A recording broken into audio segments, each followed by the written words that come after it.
Radhe Radhe guys, स्वागत है आप सबका हमारे YouTube चैनल जिसका नाम है श्री जी।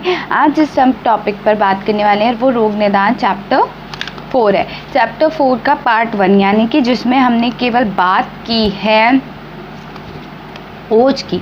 ओज वाला आ चुका है, ठीक है। अब नेक्स्ट है ओज यानी कि इम्यूनिटी, ठीक है। तो हाइपर सेंसिटिविटी भी हमने बात कर ली थी, अति संवेदनशीलता, ठीक है। तो पहले थोड़ा सा अति संवेदनशीलता की बात कर लेते हैं, हाइपर सेंसिटिविटी, ठीक है। तो ये बात हो चुकी है, पहले वाले पार्ट में ये बात हम कर चुके हैं, ठीक है। तो नेक्स्ट आज जो टॉपिक हम शुरू करने वाले हैं वो क्या है, सातवें एवं विरुद्ध आहार का आयुर्वेदिक मत। तो आहार क्या होता है, आहार आचार्यों के अनुसार भी देखो और हमारी बॉडी के अनुसार भी प्राणियों के प्राण होगा आहार, अन्न ही प्राणियों के प्राण हैं, ठीक है। समस्त संसार वेग से अन्न की ओर दौड़ता है। वर्ण, प्रसन्नता, उत्तम स्वर, जीवन, प्रतिभा, सुख, तुष्टि, पुष्टि, बल और मेधा, ये सब अन्न पर निर्भर करते हैं, ठीक है। जठराग्नि का ईंधन भी मनुष्य के द्वारा किया गया आहार ही है। अतः आहार के विभिन्न पहलुओं पर आचार्यों ने विचार किया तथा अष्टविध आहार विशेषताओं एवं आहार सेवन विधि का वर्णन भी अलग अलग किया है। सातवां आहार क्या होगा, तो सातवां आहार जो आहार हमारे लिए हितकारी होगा वो क्या कहलाएगा, सातवां आहार होगा। सातवां आहार 3 प्रकार के होता है, प्रवर, अवर और मध्यम। प्रवर कौन सा होगा, जो सर्वरस सेवन का अभ्यास वाले मनुष्य होंगे उनका बल कैसा होगा, प्रवर मतलब कि उच्च कोटि का होगा। उसके बाद मध्यम, जो 2, 3, 4, 5 रस, कोई एक रस छोड़ दे, 2 रस छोड़ दे, ऐसे वाले होंगे, उनके अभ्यास कैसा होगा, उनके शरीर का बल कैसा होगा, मध्यम, ठीक है। अवर का कैसा होगा, जो केवल एक ही रस का सेवन करता रहे और उनके विपरीत वाला कैसा हो जाएगा, अवर हो जाएगा। इनमें से अवर व मध्यम सत्मय का क्रमशः त्याग कर और सभी रसों का क्रमशः सेवन कर प्रवर सात्म को अभ्यास में लेना चाहिए। असात्म क्या होगा, जो हमारे शरीर के लिए अनहितकारी होगा, मतलब अनुकूल ना हो, ठीक है, अपितु शरीर को हमारे हानि पहुंचाए और क्या करे, वो आसात्म होता है। ओक्सात्म क्या होता है, अभ्यास से किसी असात्म पदार्थ का भी शरीर को हानि ना पहुंचाना ओक्सात्म है, ठीक है। मतलब हम उसका लगातार सेवन करते रहें तो वो हमारे शरीर को हानि नहीं पहुंचा रहा है बल्कि क्या कर रहा है, हमारे शरीर को पोषण दे रहा है, तो वो क्या हो गया, ओक्सात्म हो गया, ठीक है। विरुद्ध आहार, देह धातु के विपरीत गुण वाले द्रव्य को ही धातुओं के विरुद्ध होने से विरुद्ध आहार कहते हैं। इन विरोधी द्रव्यों में से कुछ परस्पर गुण विरुद्ध, कुछ द्रव्य संयोग विरुद्ध, कुछ द्रव्य संस्कार विरुद्ध, कुछ देश मात्रा काल आदि विरुद्ध और कुछ भाव से विरुद्ध होते हैं, ठीक है। विरुद्ध अविरोधी आहार का लक्षण, जो कोई आहार या औषध द्रव्य दोषों को अपने स्थान से चलायमान कर दे किंतु उन्हें शरीर से बाहर न निकाले, वे सभी आहार अहितकारी होते हैं। विरुद्ध आहार के प्रकार चरक के अनुसार 18 प्रकार के बताए गए हैं, यानी कि 18 प्रकार के बताए गए हैं। कौन से, देश, काल, अग्नि, मात्रा, सात्म, दोष, संस्कार, वीर, कोष्ठ, अवस्था, क्रम, परिहार, उपचार, पाक, संयोग, हृदय, संपद, विधि, ये, ठीक है। उसके बाद देखो अष्टनिंदीय पुरुष, ठीक है, इनके अपने अपने ये इसमें उदाहरण देखो, देश विरुद्ध कौन सा होगा, अनूप देश में स्निग्ध शीत गुरु औषध प्रयोग। काल विरुद्ध कौन सा होगा, शीतकाल में ये इंपॉर्टेंट है, ये 4 विरुद्ध आहार का, ठीक है। देश काल का क्या होगा, शीतकाल में शीत एवं रूक्ष पदार्थों का सेवन, ठीक है। अग्नि विरुद्ध क्या है, मंदाग्नि पुरुष द्वारा गुरु आहार का सेवन। मात्रा विरुद्ध क्या है, मधु और घृत का सम मात्रा में सेवन। सात्म विरुद्ध क्या है, कटु रस सात्म व्यक्ति को मधुर रस का सेवन कराना, ठीक है। नेक्स्ट क्या है आपका, देखो साथ में हो गए दोष विरुद्ध, वात, पित्त और कफ के समान गुण धर्म वाले औषध द्रव्यों का क्रमशः सेवन।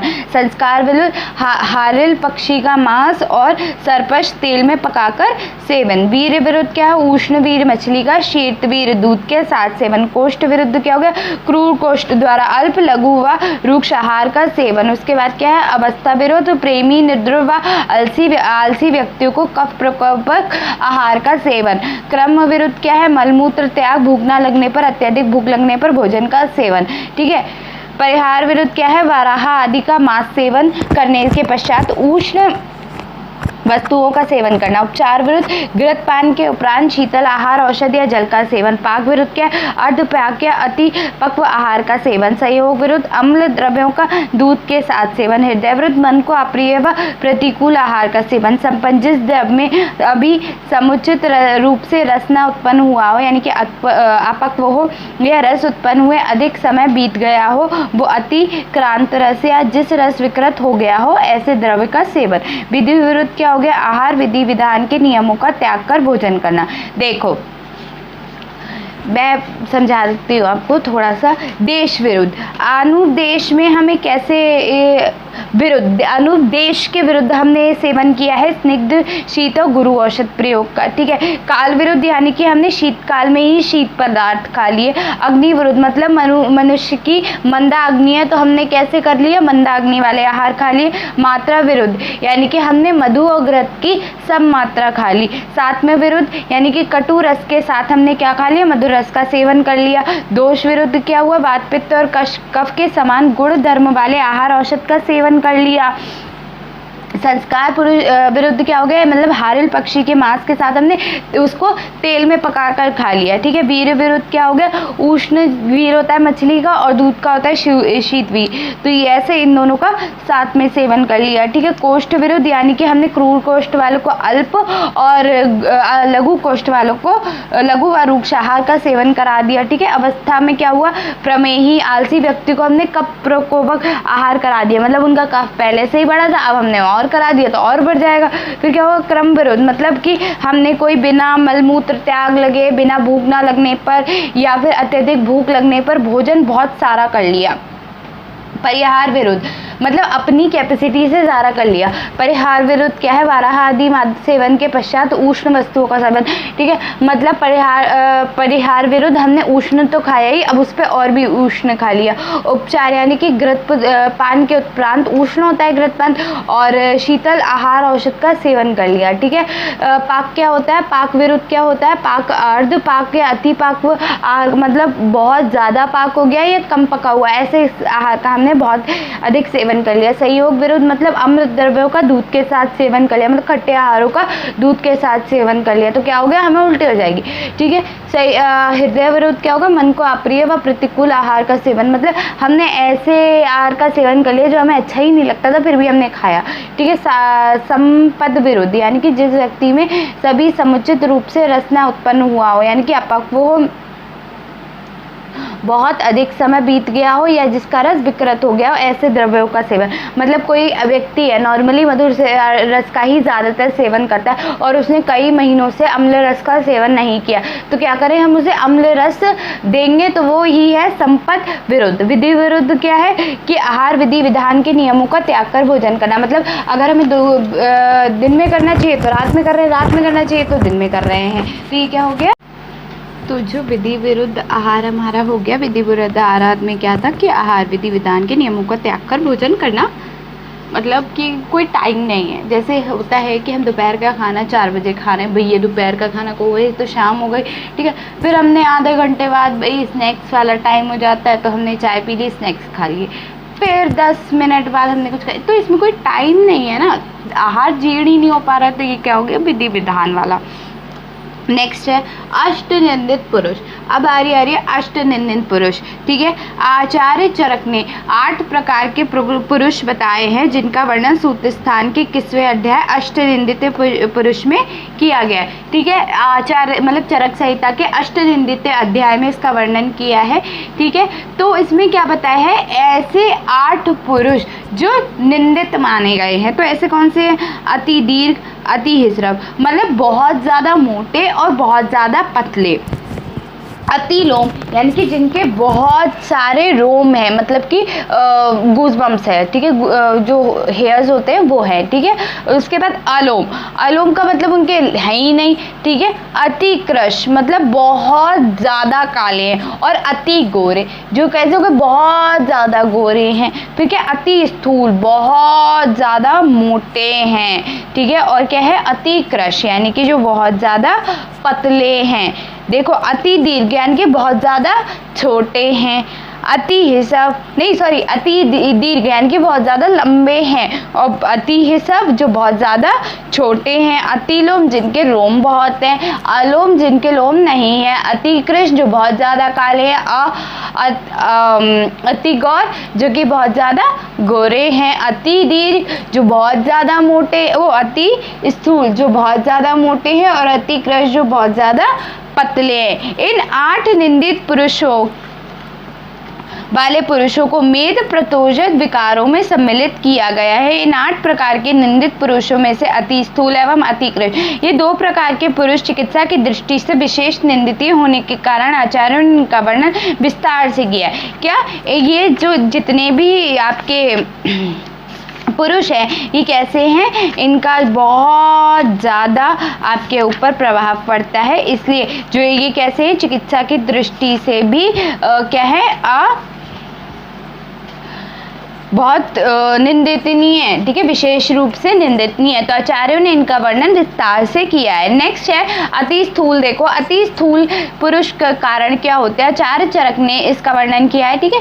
कैसे हो जाते हैं, हम बहुत ज़्यादा आहार खाते हैं, ठीक है, कारण क्या क्या है, यानी कि निदान अति स्थूल के निम्न कारणों का वर्णन किया है। अति अधिक भोजन, गुरु, मधुर, शीत, स्निग्ध आहार द्रव्यों का अति सेवन, व्यायाम न करना, दिन में सोना, मैथुन न करना, सदैव प्रसन्न, किसी प्रकार की चिंता ना करना, माता पिता के बीच के स्वभाव से पुरुष का शरीर अति स्थूल हो जाता है। तो ये कैसे होता है, अति स्थूल। आचार्य सुश्रुत अति स्थूल एवं अति कृष्ण दोनों ही स्थित आहार रस के कारण उत्पन्न होते हैं।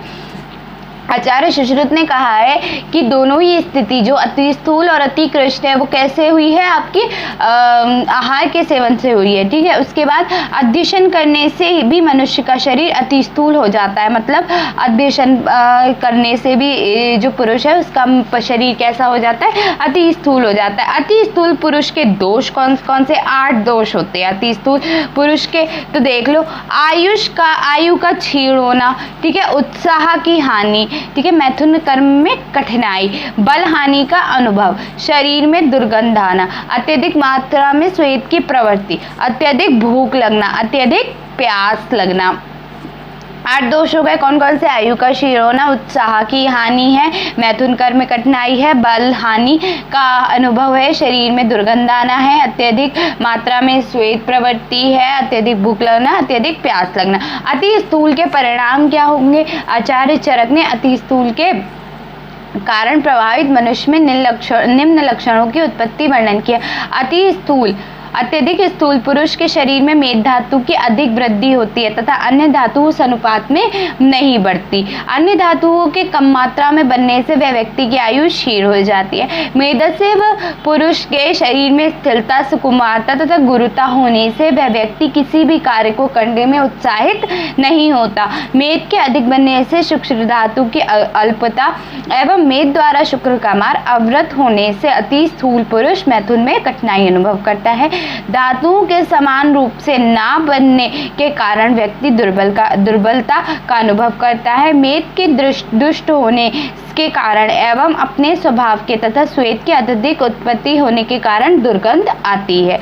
समान अधर्मी श्लेष्म से संसर्ग होने से, मेद के विषंदी होने से, अत्यधिक मात्रा में मेद के बनने से, शुक्र स्वभाव के कारण से तब व्यायाम को सहन न कर सकने से मेदस्वी पुरुष के शरीर में अत्यधिक एक श्वेत प्रवृत्ति होती है जिससे वह कष्ट का अनुभव करता है। जठराग्नि के तीक्ष्ण होने से तथा वायु द्वारा कोष्ठ में अग्नि का संदूषण किए जाने से सूक्ष्म स्थूल पुरुष के भूख अधिक लगती है। तीक्ष्ण, ये कारण बताए गए हैं, ये इनके कारण है कि ऐसा क्यों होता है, ठीक है।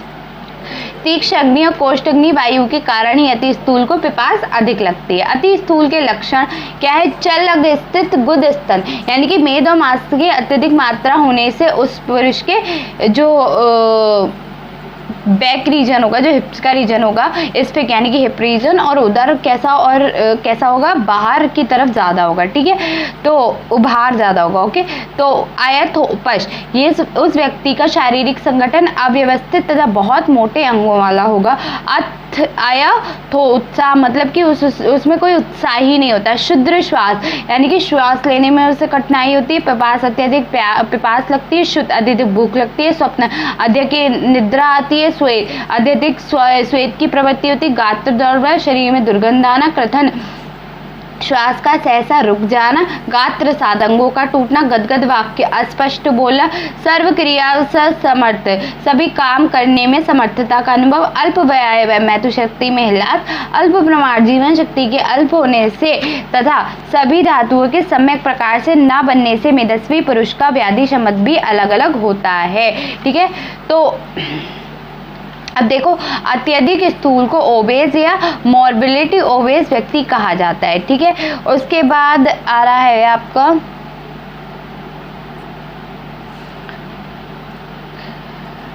कारण। देखो, सहज कारण कौन सा है कि शरीर की रचना का निर्धारण अन्य कार्यों के अतिरिक्त बीजों द्वारा भी होता है, हमारे पेरेंट्स के द्वारा भी होता है। ठीक है, तो ये वाला आ गया। सहायक कारण क्या है? आयु, लिंग, औषध प्रयोग। आयु मतलब मध्यम आयु होती है लोगों की, लिंग स्त्रियों के पुरुष के मुकाबले अत्यधिक स्थूलता पाई जाती है।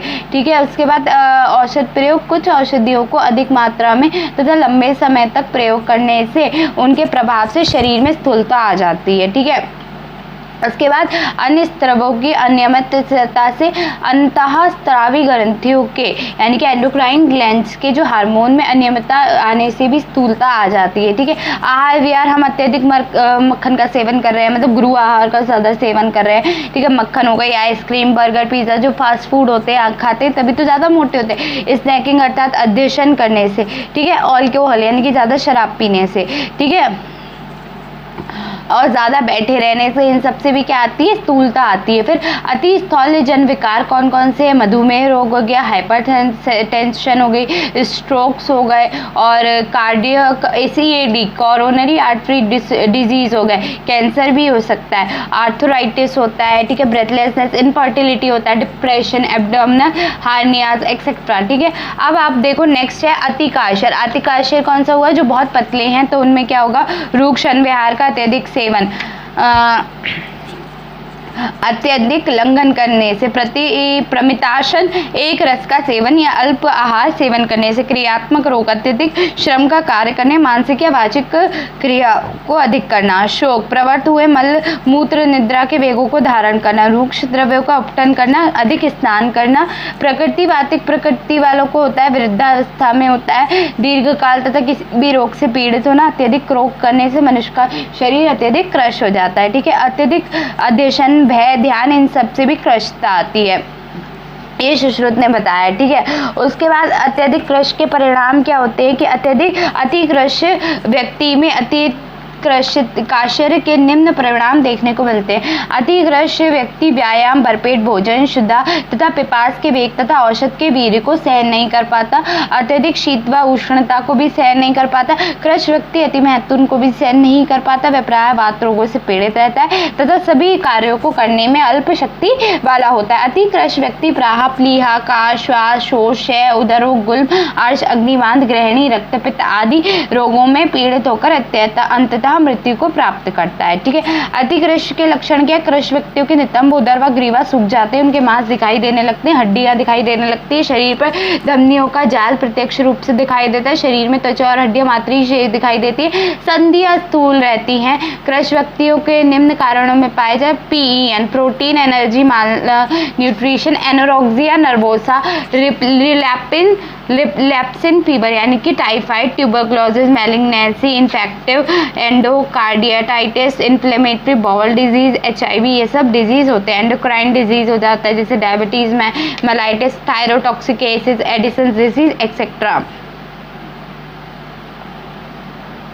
आचार्यों ने अति स्थूल एवं अतिग्रस्त दोनों प्रकार के पुरुषों को चिकित्सा की दृष्टि से विशेष तरीके से निंदनीय माना है, परंतु इनमें से भी अतिग्रस्त पुरुष की अपेक्षा अति स्थूल पुरुष अधिक निंदनीय है। चिकित्सा की दृष्टि से अतिग्रस्त व्यक्ति के मुकाबले ही अति स्थूल व्यक्ति चिकित्सक अधिक कष्टकारी माना जाता है। जैसे आचार्यों के कथन है, अति स्थूल व अतिग्रस्त व्यक्ति के पास चिकित्सा के समान साधन रहने पर यदि वे दोनों समान व्याधि से पीड़ित हो जाएं तो वे व्याधि कृश की अपेक्षा स्थूल पुरुष को अधिक सताती है। स्थूल की अतः स्थूल की चिकित्सा विशेष सावधानी से करनी चाहिए। अधिक स्थूल व अधिकृष्ट मनुष्य सदा अतिग्रहित माने जाते हैं। इन दोनों में स्थूल की अपेक्षा कृष्ण मनुष्य ही अच्छा होता है। मध्यम शरीर वाला पुरुष श्रेष्ठ माना गया है।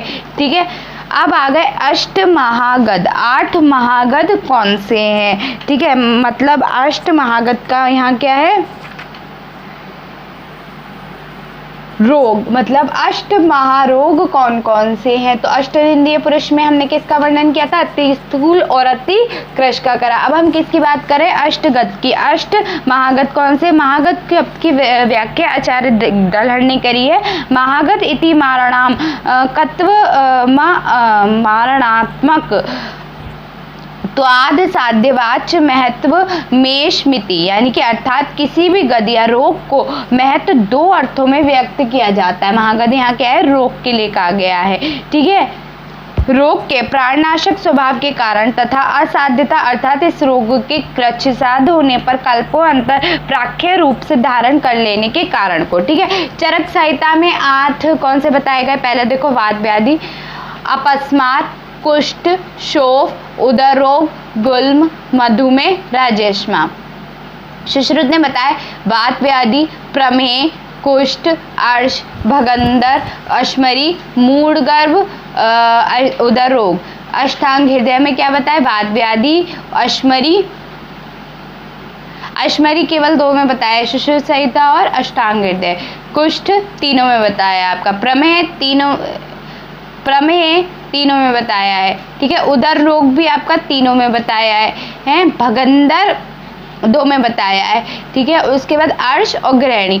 अर्श 2 में बताया है, ग्रहणी 2 में बताया है। ठीक है, उसके बाद क्या है?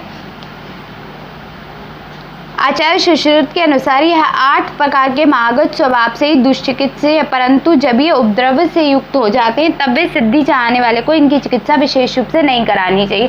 मतलब इतनी मतलब ये बिल्कुल असाध्य हो चुके हैं, हमारी चिकित्सा के बाहर निकल चुके हैं, तो इनकी चिकित्सा हमें नहीं करानी चाहिए। ठीक है, कौन कौन से? प्राणशय, माशय। ये उपद्रव इस प्रकार के प्राणशय, माशय, श्वास, तृष्णा, धातुशोष, वमन, ज्वर, मूर्छा, अतिसार, हिक्का। इनके अतिरिक्त भी आचार्य सुश्रुत ने इनके विशेष उपद्रवों का वर्णन किया है। 8 महागधों का संक्षिप्त परिचय यहाँ प्रस्तुत किया जाता है। ठीक है, इनका वर्णन क्या है? यहाँ प्रस्तुत किया जाता है। वात व्याधि क्या होता है? मस्कुलो स्केलेटल न्यूरोलॉजिकल डिसऑर्डर। ठीक है, अष्टमहागत के विषय में मतानुसार होने पर भी सभी आचार्यों ने वात व्याधि का उल्लेख एक मत में सर्वप्रथम स्थान पर किया है। वात दोषों में प्रधानतम है।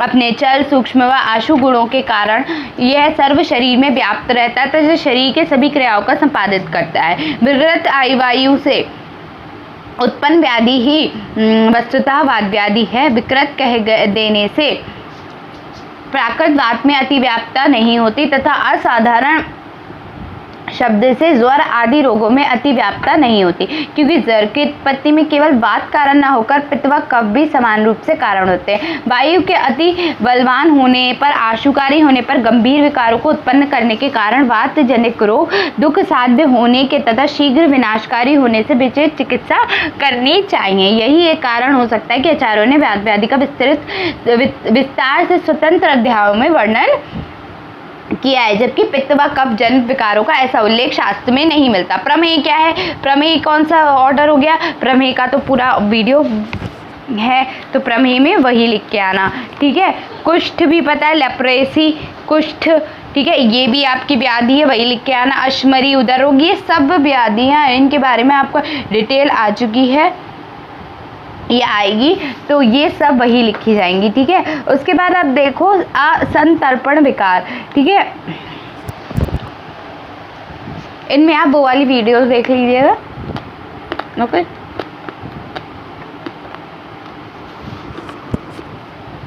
नेक्स्ट है संतर्पणोत्थ विकार। क्या है? परिभाषा: देह का तर्पण यानी कि पोषण करने वाले आहार विहार का अत्यधिक सेवन करने से उत्पन्न रोगों को संतर्पण अर्थ विकार कहते हैं। ठीक है, रोग कितने हैं इसके? 20। जो आहार विहार हमारी देह का पोषण कर रहे हैं, उनसे हमारे शरीर में उनका अत्यधिक सेवन क्या है? संतर्पण अर्थ विकार है। ठीक है, परिभाषा अपतर्पणोर्थ विकार क्या होगा? जब अपनी आवश्यकता के अनुसार शरीर समुचित पोषण नहीं मिल पाता तो अनेक प्रकार के अपतर्पणजन्य विकार अपतर्पणोर्थ विकार की उत्पत्ति होती है। संतर्पणों अर्थ विकार तो कौन सा है? प्रमेह, कोट, कंडू, पांडु, ज्वर, कुष्ठ, आमदोषजन्य, मूत्र, चारोक, तंद्रा, शोफ, मोह, आलस्य, गुरुगात्रता, इंद्रिय प्रलीमक। ठीक है, इतने काफ़ी हैं, इतने नाम याद कर लेना, बहुत आसान है। इसके निदान क्या है? स्निग्ध, गुरु, रूक्ष, मधु व पिच्छल आहार व द्रव्यों का सेवन, नवीन आहार व नए मद्य का सेवन, अन्य व नए मद्य का सेवन, अनूप जलचर जीवों के मांस रस का सेवन, दूध, गड़ व पिष्टी आन से बने पदार्थों का सेवन, अति मात्रा में आहार का सेवन। विहार निदान क्या है? विहारज निदान चेष्टा द्वेष्टि अर्थात शारीरिक श्रम का कार्य न करना तथा हर समय बैठे रहना, दिन में सोना, आराम से गद्देदार बिस्तर पर सोए, लेटे या बैठे हुए समय व्यतीत करना इत्यादि कारणों से संतर्पण रोग उत्पन्न होते हैं। अपतर्पण क्या हो गए? जो हमारे शरीर में आवश्यक हैं लेकिन उन्हें पूरी पुष्टि नहीं हो रही है, उतने मात्रा में आहार नहीं मिल पा रहा है, वो क्या है? अपतर्पणोत विकार की उत्पत्ति होना। अपतर्पणोत रोग कौन से? शरीर बल और जठराग्नि का नाश होना, शरीर के वर्ण, ओष, शुक्र तथा मांस का क्षीण होना, कासानुबंधन, ज्वर, पार्श्व, शूल, अरोचक, श्रोत दौर्बल, उन्माद, प्रलाप, हृदय व्यथा, विन्मुख संग्रह, पार्श्व अस्थि संधि भेद, जंघा, उरु, त्रिकमे, शूल, वात व्याधियां, ऊर्ध्व वात आदि। अपतर्पणों अर्थ रोगों के कारण क्या होते हैं? अत्यधिक लघु रूक्ष खर पदार्थों का सेवन, ठीक है, उपवास करना, ठीक है, एकर साभ्यता, अत्यधिक व्यायाम व शारीरिक श्रम करना, अत्यधिक चिंतन, अल्प निद्रा का सेवन करना। ठीक है, अच्छा, इन दोनों की जो संतर्पणों अथवा अपतर्पणों अर्थ रोगों का सामान्य चिकित्सा सिद्धांत देखो क्या है कि सर्पंतर रोगी में रोगी के वमन, विरेचन, रक्तमोक्षण, व्यायाम, उपवास, धूम्रपान व स्वेदन द्वारा चिकित्सा करनी चाहिए। रोगी को मदि के साथ हरितकी चूर्ण का सेवन, रूक्षण का सेवन तथा कंडू, ये था आपका पहला वाला संतर्पणों अर्थ। ठीक है, और क्या करना चाहिए? रोगी को मधु के साथ हरितकी चूर्ण का सेवन कराकर, अन्न का सेवन कराकर कंडू, कोष्ठस्थ प्रदों का ब्राहा प्रयोग करवाना चाहिए। अपतर्पणों अर्थ रोगों का क्या होगा?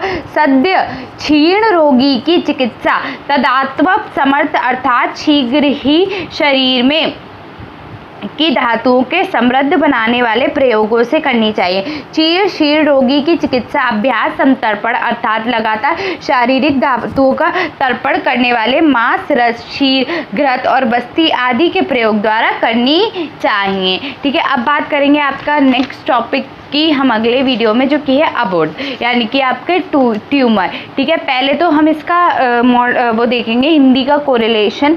ठीक है, फिर नेक्स्ट वीडियो में ट्यूमर की अलग डालूंगी। ठीक है, तो ये है आपका क्या था? चैप्टर 4, जिसमें हमने ओज की बात की, उसके बाद अष्टनिंदीय पुरुष की बात करी, उसके बाद महागत की बात कर ली, महागत के बाद आपकी किसकी बात कर ली? विकार की। 2 प्रकार के विकार बताए गए, संतर्पणों अर्थ विकार और अपतर्पणों अर्थ विकार। संतर्पणों अर्थ विकार और अपतर्पणों अर्थ विकार डिफरेंस के लिए 3 नंबर में पूछा जा सकता है। ठीक है, तो ये इंपॉर्टेंट है, 5 नंबर में भी आ सकता है। ठीक है।